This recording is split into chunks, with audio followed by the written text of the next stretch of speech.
What does it take to survive in the dance industry?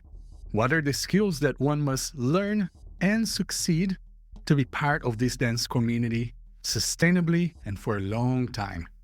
Well, let's find out. Hello everyone, and welcome back to Zouk Nerds. In this episode, we will be sharing all of the behind the scenes of what it takes and what kind of lessons one must go through to be sustainable in this community. How to balance work and life and the expectations that we put on ourselves and are projected towards us being in this industry. If you want to learn more about this crazy dance community and what really goes on behind the scenes, join us in this episode. So, let's go!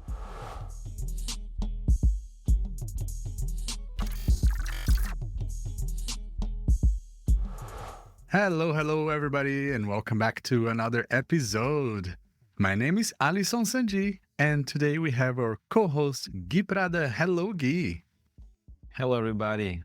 Welcome back to Zouk Nerds. Welcome back, everyone. And today we're going to be talking about sustainability in the arts. Not so much on the financial side, on the money side, but more on the balancing life side. How does an artist, a teacher, community leader, event organizer remains relevant and doing a lot of work to push the community, to grow the community, but at the same time have peace and quality of life in their personal life, as well as looking after their body, their sleep, and their mental health? Yeah, where do we start with this? Because, oh my God, I feel like I am in a good place in my life in terms of work-life balance, but at the same time, there are so many things in my personal life happening at the moment, and Guy knows what I'm talking about, that it kind of feels like I have a whole nother job on top of my 10 other jobs that I already have. I have another 3 other jobs. So yes, I wouldn't say that my last 12 months have been the most work-life balance that I have, but I would say that over the last 20 years, it's better. It's much better. How about you, Guy? Where do you feel that you are maybe in the last 12 months in terms of balance? I feel pretty good about it, actually. It's more calm. It's more balanced. I think there was a big push for a couple of years, a big, strong push. And coming back to the US, there was another big push, but that push was coming from a place of a strong desire to do that push. So I was pushing with a lot of joy and presence, and it didn't feel constraining or tiring in any way that is not the ways that we know it's going to be. Physically tired, mentally tired, emotionally tired, because we know what we are facing. That's the important thing. We know what we are up for, and we go for it, knowing what we are getting ourselves into. Yeah, the decision was made and you just went for it. 100%. And I made this decision with so much certainty because I understood what works for me and what is the thing that I want to do with dance and how I want to work with dance. I think one of the things about life, how is it, Alisson, that we are calling this episode? Yeah, balance and sustainability in the art. Sustainability in the art. It's the aspect of motivation. Is something that now I realize I want it to be present and I want to be in tune with it as much as possible. So I'm constantly aware of my why. So being constantly aware of my why allows me to work with a very different energy versus when I'm working in inertia. So I found this sustainability, I found this balance in but reassuring my why, reassuring why I want to work and with what I want to work specifically and with who I want to work specifically too. These 3 things helped so much to find sustainability from an emotional perspective, no? The who is very important. Yeah. The who, that can make it or break it. Like, for example, in the last, I would say 12 plus months, when I embarked in this journey of having 4 events worldwide. So the who was very important, because why would I do 4 events in 1 year in 4 different continents? I mean, of course, I have the cause for Brazuki, which is being a fundraiser for charities in Brazil. But without the right people, I wouldn't do it. I absolutely wouldn't do it because I would just be sacrificing myself. And the same reason for moving to Taiwan.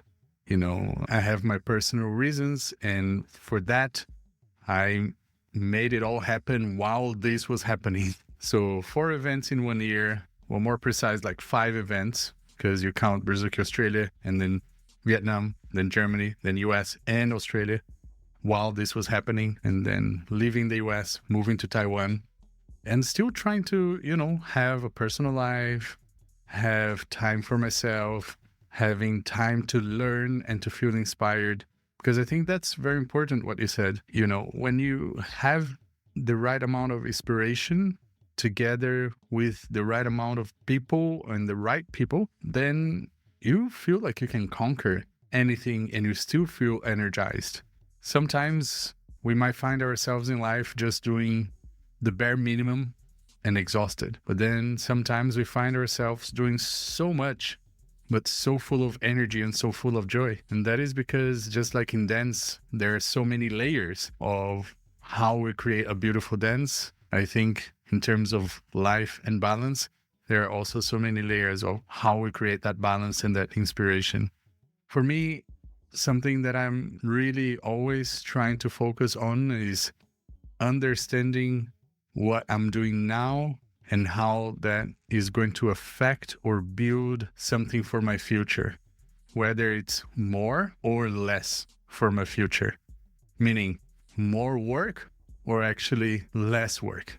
Sometimes I'm working hard because I want to work less in the future.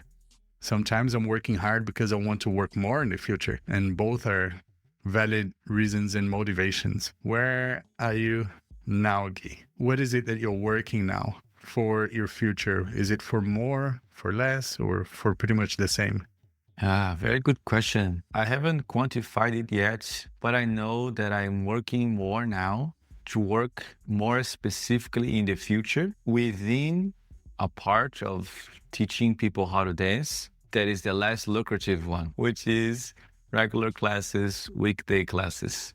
In order for me to sustain myself only with that stream or mainly with that stream of revenue, I need to work harder, I think, to create a financial situation that allows me to dedicate myself more to teaching regular classes, not make as much as I would if I'm doing also weekenders and festivals and work in general. And then basically just have that be my main thing, because I realized after traveling that if I do both things, if I teach during the day and I also do the weekend work as well, I leave very little time for me to actually spend time with the people that I'm teaching. Go to the socials, dance with them. It creates a relationship where I am the teacher. I dance with them a little bit in the practicas, but I don't get to social dance. I don't get to hang out as much. I don't get to live in the community within the things that the community does when they're not dancing. And I realized how much I was missing that aspect of it. But to do that, I need time. However, if I do that, I don't make as much. But if I don't make as much, I cannot pay rent in the United States, which is really expensive. So, well, I don't know that anymore. Yes. I'm sorry. I don't have to pay rent in the US anymore. Yes, I'm still in that situation. So not only rent, but all the other things. And things are always getting more expensive. So I'm working more now, but working more intentionally, working with the people, with the events that I want to work on and putting more effort into it. Also wanting to create my own events, my own trainings, just to start creating different streams of revenue to transition more to a full-time local teacher that travels less. Mostly because, like I said before, I realized how much I enjoy community building and stay in the community, hanging out with the students. Yeah. What about you guys? I'm pretty much on the same track because I want the life that I had in Melbourne. And I'm going to be honest with you, that's pretty much what I did. In 2016, I kind of like stopped the world traveling. And then I'm like, you know what? I'm just going to be a local teacher. I'm just going to be here in Melbourne and teach as much as possible, but focus on my local community. And I'm going to disagree, at least being based in Melbourne, I'm going to disagree that it will be the least lucrative one. Yes, depending on the community, depending on the location, that might be the case. But to be honest, those were the years that I was the most successful. Why? Because all of that energy that I put into 30 or 40 events in 1 year, I put in the same people. So the growth was exponential. The growth was so much that I didn't know what was going on. To the point that after 1 year that I was there, when I was doing my taxes, my accountant had to call me. And she was like, Alisson, what happened? So yes, I think there's potential, depending on how you put yourself into the community or the geographical location, to actually do the same or more than the traveling. But of course, when we're traveling and we're getting everybody to invite us, it can be more lucrative because sometimes on a weekend, you're going to teach 12 hours or 14 hours.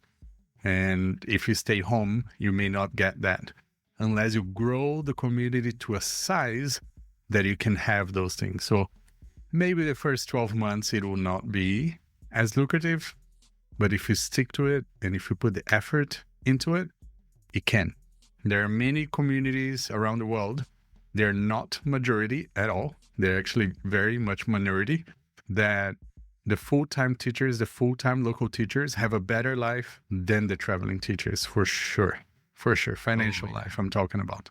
And on top of that, quality of life, quality of sleep, quality of eating, because the traveling life is not sustainable. You know, it's just not. Food is changing all the time. Your body reacts differently. Time zones, flying, every week is not good for your body. And so many other things that we can talk about, especially the terrible hotel beds that think that a super comfortable mattress is that mattress that you just kind of melt into it and your body is all twisted and bent. I'm sorry, I might just be an old man or I was raised in the wrong place, but for me, a fur mattress is a good mattress. Every time I go and the hotel beds are you sink into a hotel bed, I'm like, oh no. Sometimes I sleep on the floor, to be honest. I just can't do it. Yeah, man, I luckily developed the ability to sleep anywhere. The problem is the next morning. The next morning is the issue. Yeah. Luckily, in my recent travels, I have been not sleeping in hotels. I have been sleeping in people's places. And people are being super kind and super amazing to us and offering their rooms, their beds. They're normally, so far, very, very cozy. In that end, I had a lot of luck. And actually, I prefer the homestay style. I actually like that better than hotels. Sometimes it's nice to be in a hotel because you can get some quiet and privacy and just, not have to think about breakfast and shower time with other people in mind. But in general, I do prefer to stay with people as well. It's nice. It's very nice. Yes. With the topic we just mentioned, I was thinking something really similar to this. First year of a lot of efforts and not necessarily the same returns, with the possibility of actually the fruits of this effort being that from a financial perspective, we make the same, if not more, than if you're traveling all the time. Then, of course, the quality of life is going to increase so much more. Oh, yeah. So we can have weekends, so we can, enjoy muggle things, not only dance stuff all the time. And it's something really fascinating because lately I have been having so many conversations with fellow teachers exactly about this aspect. We are all around mid-30s right now, our age. And some of us are past that time, and a lot of us are still in their 20s. The ones that I have been talking to the most are the ones that are around my age, 35, 36, 37. And we have been thinking about the same things, sustainability. How much longer can we do this? How much more do I want to travel? And it's really interesting because everybody is in a similar wavelength in the sense of, I think I want to reduce. I think I want to stay put in one place. I want to find the thing that I want to do more. So it might be a trend going on right now. And it was really interesting that we chose this topic because it's something that I have been talking about to a lot. And then, Alisson, something that I was curious about, talking about sustainability, there is also the creative being, the creative side of ourselves that also needs some love, some food. How do you keep your creative self? How do you keep it going? Or how do you see it transforming in your new stage life now here in Taiwan and also with the new steps that you are taking? Well, for me to stay creative, yes, that is a tough one. And that is something that a lot of teachers, when they decide to stay local, they fear. But I have found ways. For me, there's two main ways, right? I still travel and I choose to travel for events that I want to be in. So I really want to be in this event because I'm going to see the people that I want to see or hang out with or exchange with. And the other thing is to really try as much as possible to attend events that are local. For example, here in Taipei, we are extremely lucky, and we're actually talking about this offline, how in the last, few months and in the next coming months that I'm here in Taipei, I feel like I'm going to be learning more than the last 5 years because there's so many artists coming here to visit and to do weekenders, which I find that I didn't really experience so much in DC because the artists that came to DC, they came to festivals. And that's a different vibe, Like for me, a festival is not where I feel focused enough to learn. I will learn, but it's not an immersion. I like to go to weekenders. I like to be in the same room for 5 hours a day and to just listen to their voice and every little thing and every little piece that comes together as one big concept. Like the 6 hours that we did with Felipe, Vinny, and Jessica last weekend, we learned maybe 2 moves. But I feel like we've learned so much about how they see the dance, how they talk about the dance, the priorities that they mention on each part of the dance, that a lot of them were in line with mine, but some of them were not, but in a very positive way. So it gave me a different insight on the same thing. So yes, if you can geographically position yourself where you can still attend classes or events, or even if you cannot, let's say I move to another place and they don't have local events. That's okay. I'm still going to make sure that maybe every 3 months or every 6 months, I'm going to go to a weekender and I'm just going to be there 12 hours with that couple to do that. And then another one I'm going to mention is to have somebody locally that is as hungry and inspired as you to study. And I'm not saying another professional, just somebody who is going to challenge and question things. So when I was in Melbourne, I was always teaching with Monica, a very good friend of mine and student from Melbourne, and the person who's now teaching as well as other teachers in Melbourne. And every time we caught up to prepare for classes, there would be questions. She would have questions, I would have questions, and we would just, do a little bit of a workshop in the moment and find things and go like, oh my God, I didn't realize this, I didn't realize that. Or we see something online that we find interesting, and then we go and study that. So just having another person who is hungry enough to question and to learn, that is also part of maybe the triangle. Travel for work, go and learn from somebody else, and then have somebody who is as hungry. That would be the perfect triangle. But if you cannot make that triangle, at least having one of them for me would be probably enough. So you would say that now you are doing a little bit of attending events as a student and also finding someone to train. And with that, finding the inspiration, the artistic part of you is exercising its thing. Yeah, I find that here in Taipei, I have the perfect triangle. So I feel like I'm back in Melbourne, which is good. Yeah. That's very good. I think the work with this sometimes can put us in a state of ongoingness. We just keep going to the next thing. The creative part stays behind a lot. Also, teaching regular classes, sometimes I realized I was so focused on creating a curriculum, teaching the syllabus, that I started to forget the things that made me become a teacher in the first place. So the thing that you were doing sometimes can disconnect you from whatever was it that brought you in to this world of dance, which is in my case was working with connection, working with close embrace, with comfort. So for me, I understood that my creative self will go through moments of low. And I learned to accept that.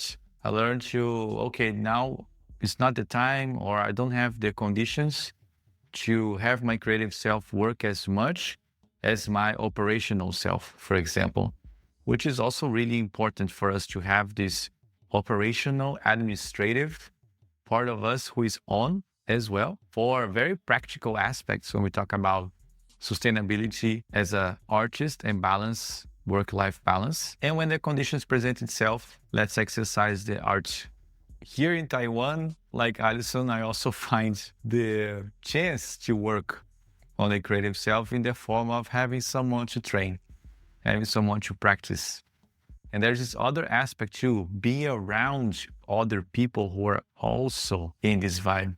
I forgot how powerful it is to be in an environment where everyone is a similar wavelength when it comes to excitement about the dance. Yeah. And we have a dance school, we have 2 dance schools here. You can go and it's very, very beautiful to arrive a little bit before class and see people already training, and stay a little bit after class and see people still training. And then they go out, they're on the streets, they're talking about what they train, they're talking about dance, they're excited about what's coming next. Being in that environment, by osmosis, you get inspired as well.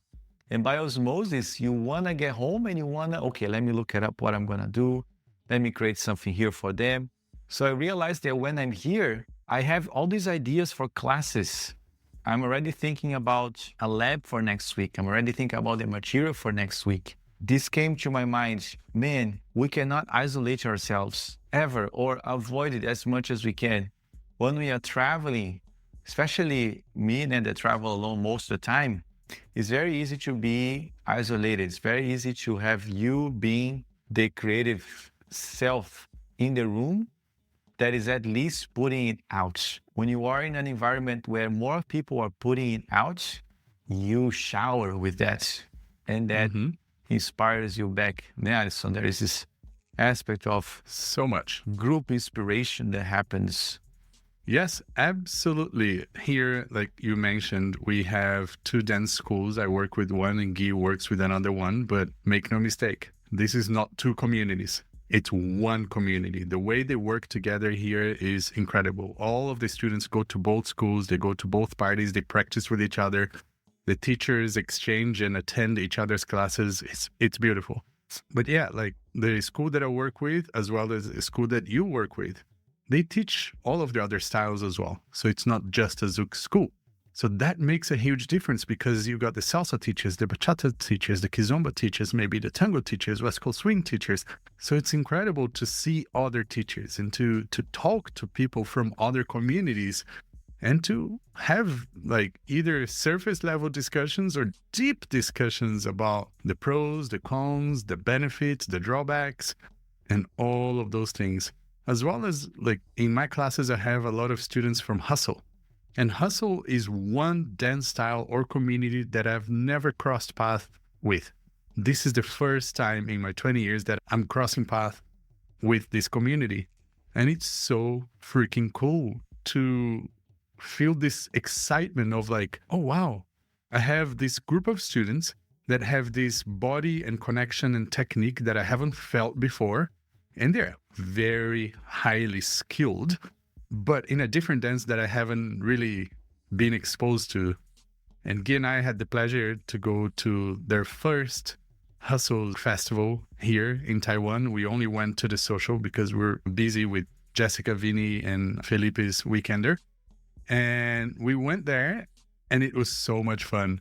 So much fun to watch, so much fun to see this community that I had never seen, the energy in the room. I felt like at times I kind of like put myself into this seat of the observer, and I was like, I think this is what people feel like when they go to a Zouk event.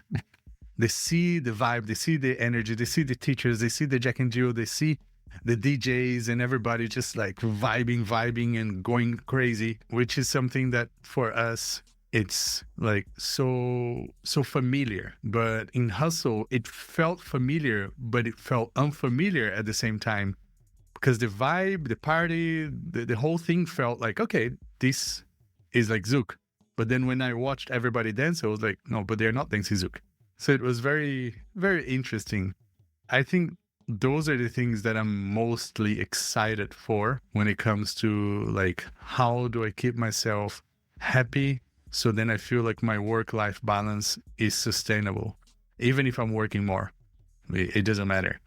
Like in the last 12 months, I made the decision of running those multiple events. But for me, that was a very conscious decision. I told myself, this is like, well, the last many years, the last 3 or 5 years was like, okay, I'm going to put all of my energy into Berzuki because of the cause and because I want to make it grow. But then how did I make sense in my personal life?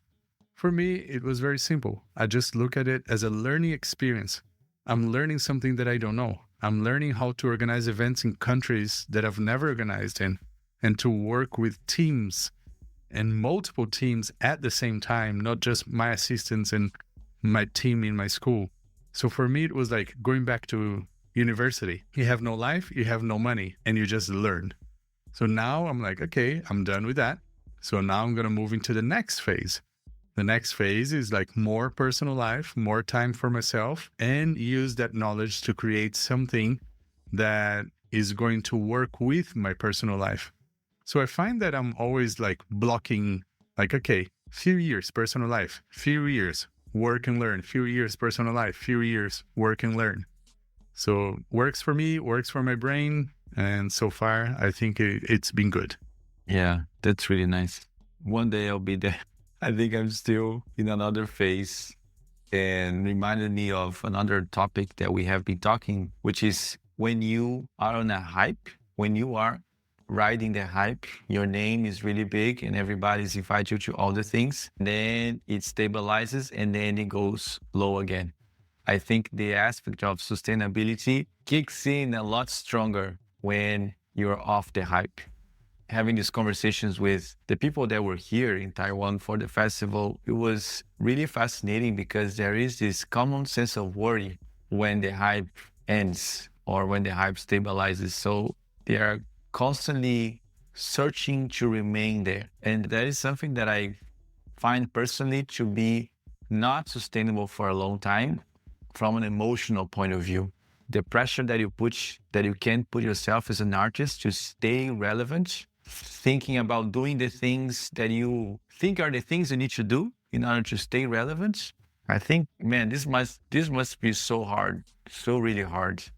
And reminded me of something that I have been doing, and then I tell people that I do to keep myself sane, which is I see where everyone is going, then I go this other way here, because I try to find the places where someone left behind. And there is always something that was left behind.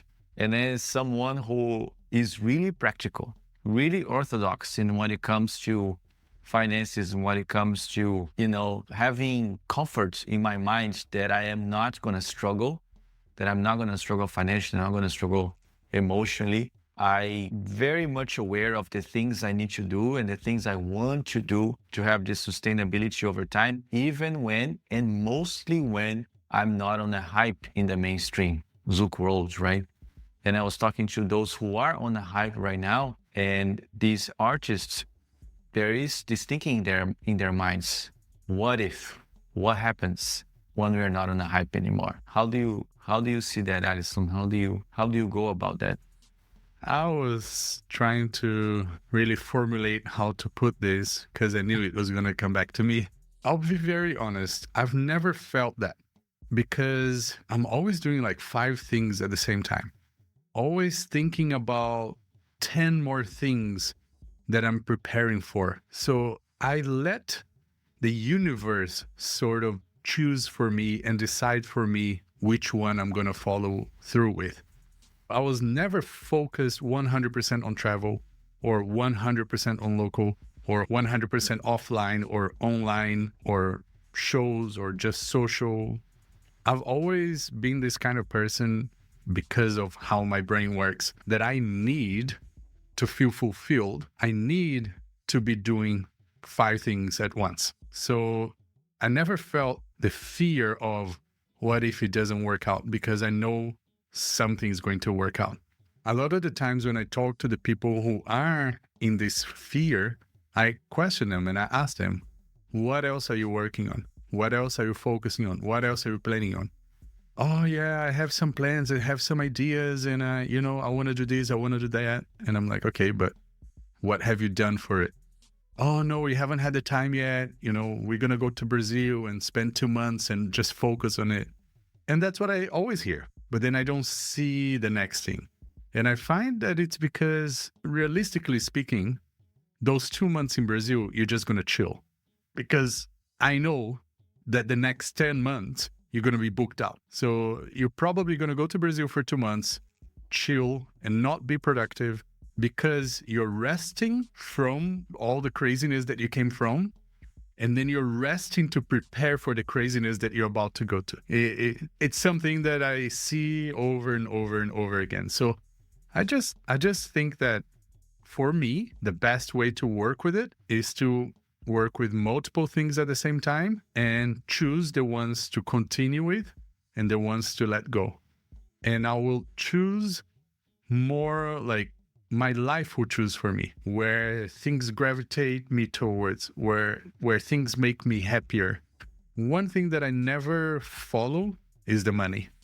For me, the gratification, the personal achievement, and the reward, the personal reward and the personal feeling of accomplishment is always the most important. That makes me decide, because if I was to always follow, okay, this is going to give me the most money, I don't think I would be here. I don't think I would have moved from a place where, there's so much work like North America. North America and Europe is where you should be. If you want to travel and make money, look at the other couples. That's where they are. But for me, it was more like, okay, I could stay there. I could go to Europe. I could go back to Australia, or I could experiment with something different, being here, living in Asia, living in Taiwan. Because in the end of the day, I really love the base of that community building aspect of working with the people that are hungry and staying there in the school, in the studio for hours and hours and hours. That's kind of like what I like to do. I like to be a hands-on craft artist instead of just, staying on the stage and teaching workshop to 50 people, but not feeling like how they feel, not knowing how they think and the struggles that they have. Mm-hmm. Yeah. What you're talking about, Alisson, reminds me of another topic. And we had an episode about that when it comes to finances and having multiple streams of income. When you say like, I'm working 5 things at the same time, this could be 5 things that could eventually bring you some income, so you don't rely just in this one thing. No. Yeah. And the thing about sustainability, when it comes to whether you have 5 things going on or 6 things or one thing, is most of the time when we talk about artists in Brazilian Zouk is the traveling. They're traveling every weekend and they're doing something every weekend. And what makes it not sustainable is not only the fact that you are traveling every weekend, so you're on a plane, jet lag, everything that Alisson mentioned in the beginning, but also the fact that many weekend events offer less than ideal conditions for you to do your work. Bro. Nah. We're talking about festivals here, not weekenders. No, weekenders, I think they're great. Weekenders are good most of the time, because there are some instances, and I was talking to some of my friends here, some of my colleagues, And man, some interesting stories about some hardships they went through in weekend events, going from one city to the other in the car, in the bus, in the train, Oh, like yes. middle of the night, going from a place and arriving, going straight to class, from class, going to the bus, and it's intense. You think about sustainability that is very clearly not sustainable for a long period of time. I cannot imagine us in our 50, 60 years old doing that. Not possible. So while we are in our 30s, 20s, we go. But then when we think the future, I think we need to start doing this thing that Alisson was talking about.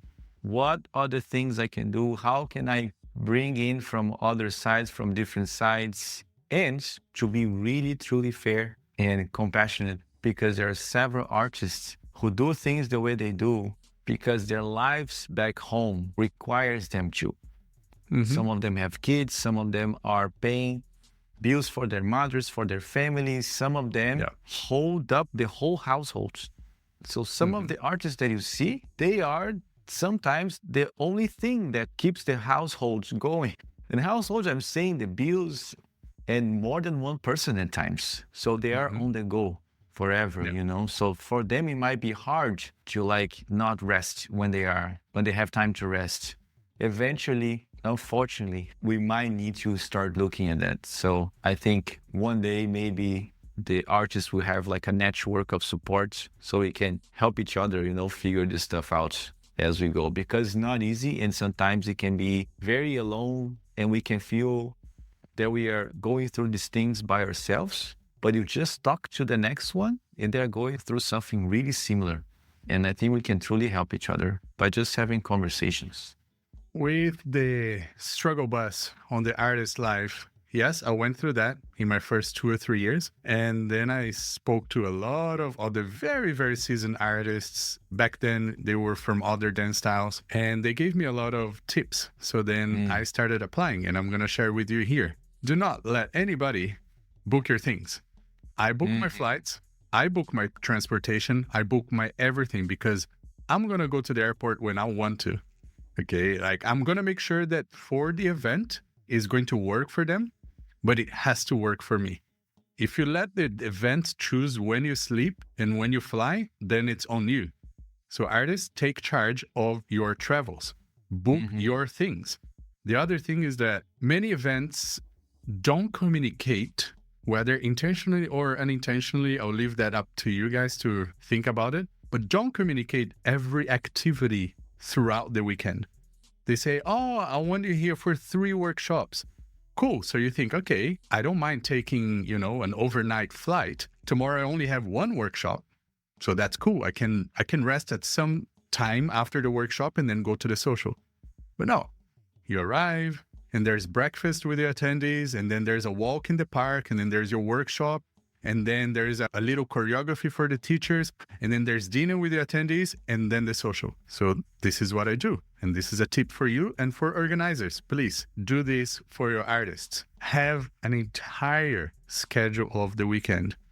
When I have weekenders, I sit and I book meetings with the organizers. And I tell them, can you please prepare a spreadsheet of everything that is going to happen before the weekender? From the moment I'm flying until the moment I'm departing. Where am I having breakfast? Is breakfast at home? Is breakfast somewhere? Because so many times you wake up back when I let people just do whatever. I'll wake up and I'm like, okay, I've got time for breakfast. I'm just going to eat something quick here. And then I'm going to go there and I'm going to get to the studio because I like to be in the studio before the class, not on time for the class, like maybe 30 minutes before, and everything's fine.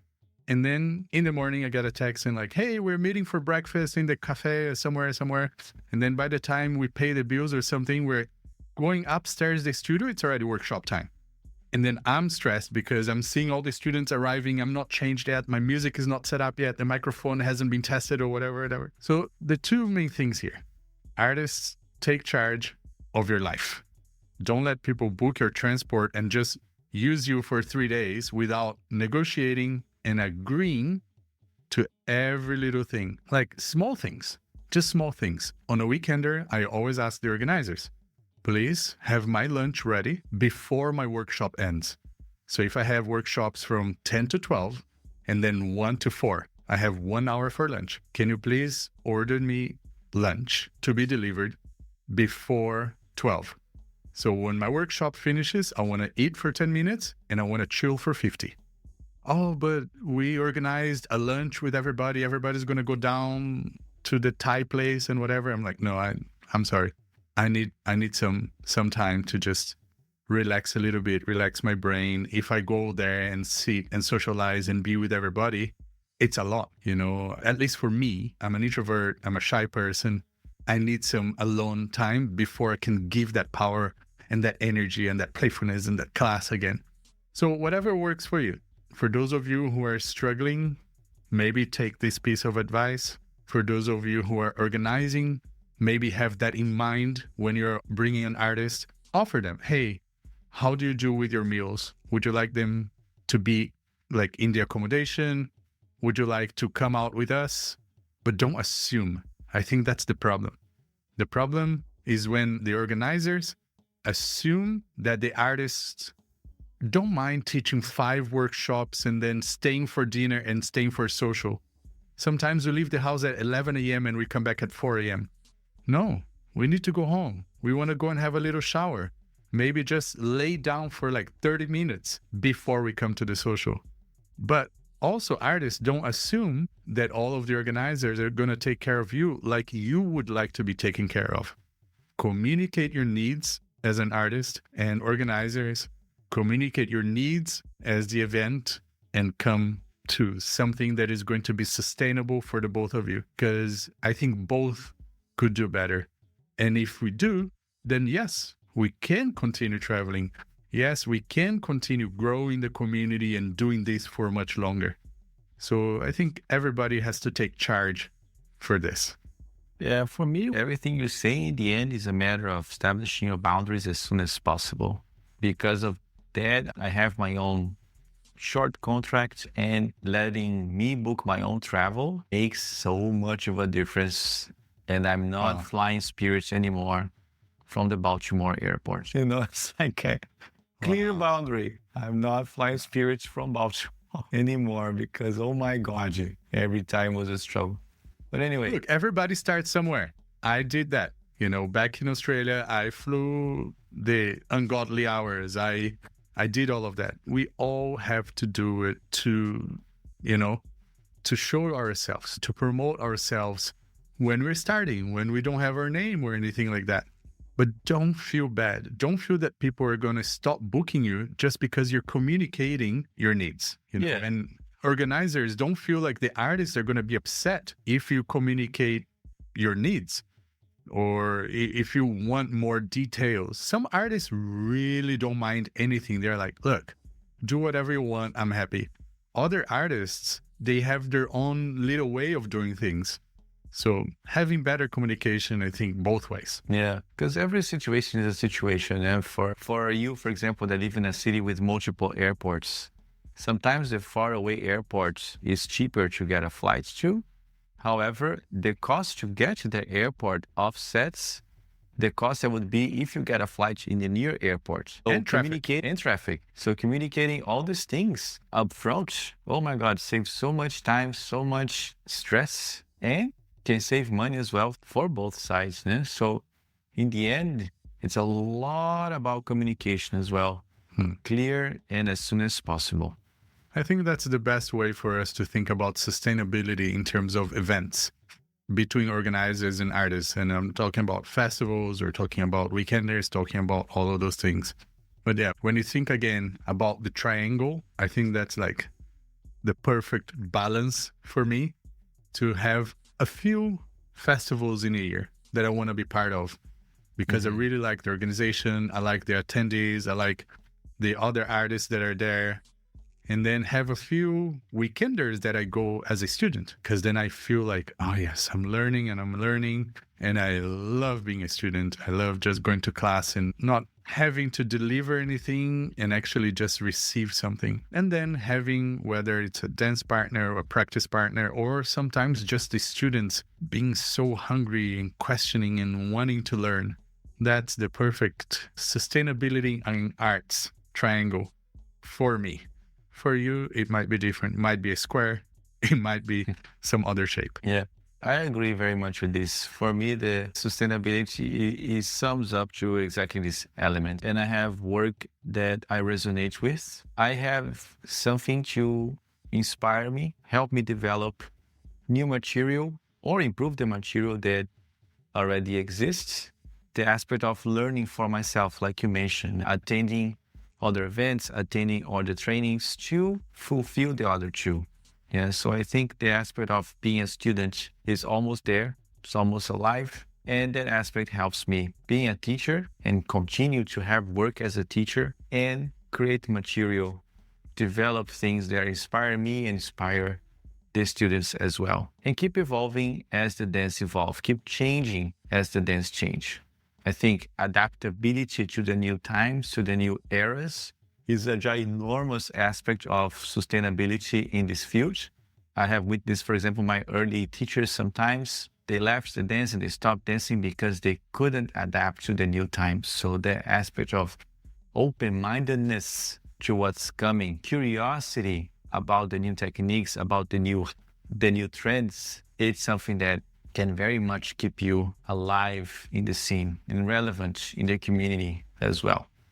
And to close it all off, I think it all always, no matter what episode we do, it always goes back to the why.